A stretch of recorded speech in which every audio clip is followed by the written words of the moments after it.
देश के लिए, जिस आज़ादी के लिए महात्मा गांधी जी लड़े, नेहरू जी लड़े, पटेल जी लड़े, अंबेडकर जी लड़े, सब कांग्रेस के नेता लड़े, उस देश की विचारधारा अलग थी। आज भाजपा की विचारधारा अलग है और भाजपा अपनी विचारधारा घर घर में ले जा रही है। हम नहीं ले जा पा रहे हैं। हमें मजबूत होना पड़ेगा। हमें अपनी विचारधारा को ठीक से समझना पड़ेगा। हमें समझना पड़ेगा कि हम किसके लिए लड़ रहे हैं। अपने लिए नहीं लड़ रहे हैं, हम इस देश के लिए लड़ रहे हैं, क्योंकि जो आज इस देश में हो रहा है वो गलत है।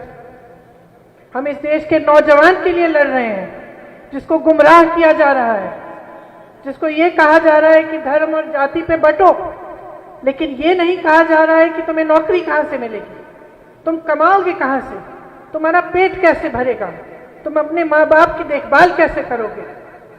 हम उसके लिए लड़ रहे हैं। हम इस सच्चाई के लिए लड़ रहे हैं कि देश में जो भी हो रहा है वो इस देश को आगे नहीं बढ़ा रहा है, उस देश को पीछे ले जा रहा है। चाहे सामाजिक तौर पर हो, राजनीतिक तौर पर हो या अर्थव्यवस्था के मामले में हो।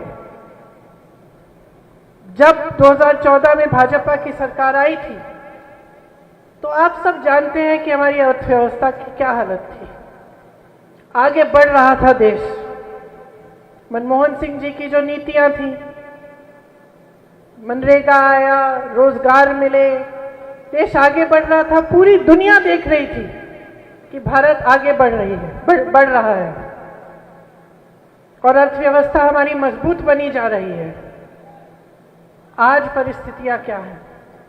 आज उत्तर प्रदेश में ही उत्तर प्रदेश के बच्चों को रोजगार नहीं मिलता।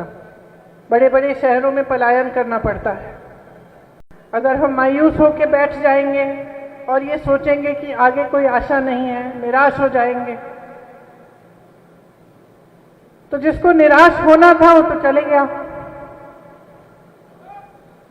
जो यहां बैठा है वो तो लड़ने वाला है। आज अगर आप यहां पे मौजूद हैं तो आप वही हैं जो निराश नहीं हुए हैं। आप वो हैं जो संकल्प ले रहे हैं कि आप और भी जोरदार लड़ाई लड़ेंगे।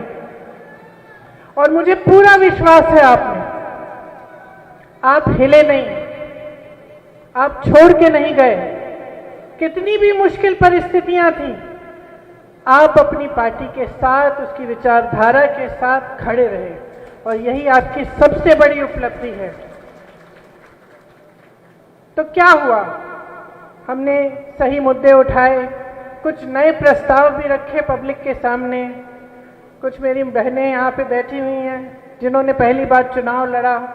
हमने युवाओं की बात की, बेरोजगारी की बात की, लेकिन कहीं ना कहीं जो भी हमने किया वो काफी नहीं था।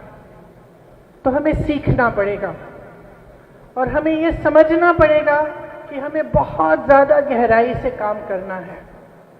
हमने जितना भी किया वो काफी नहीं था, क्योंकि वो उसमें जो गहराई, जिस गहराई की जरूरत है, शायद वो गहराई नहीं है अभी तक। हमने बहुत बदलाव करने की कोशिश की संगठन में। उदयपुर के शिविर में कई ऐसे प्रस्ताव हैं जो यहाँ पर पहले से लागू हुए हैं। यहाँ उत्तर प्रदेश में पूरा जो संगठन है, जो न्याय पंचायत तक बना है, उसमें 70% 50 साल की उम्र से कम के लोग नियुक्त हैं। तो वो पहले से उत्तर प्रदेश के संगठन में हमने करने की कोशिश की।